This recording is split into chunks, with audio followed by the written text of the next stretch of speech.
Франция. Короз соттон утуп чыкты. Францияда сот таң эрте кыйкырып шаар тургундарын ойготкон Морис аттуу корозун ээсине карата коюлган доону четке какты.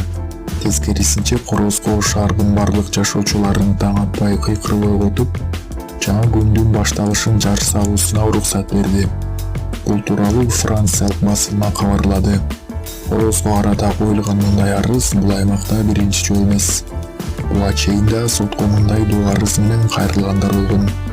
Кызыгы, короздун да катышуусун талап кылган сот бардык мүчөлөрүнүн сот залында болуусу керектигин эскертип, соттук процессти кейингиге жылдырган. Жыйынтыгында сот тарабынан корозго тагылган таң эрте ойготуу, кубалап качыруу, кокусунан чокуп алуу сыяктуу айыптар четке кагылып, андан ары да таң эрте кыйкыруусуна уруксат берилди.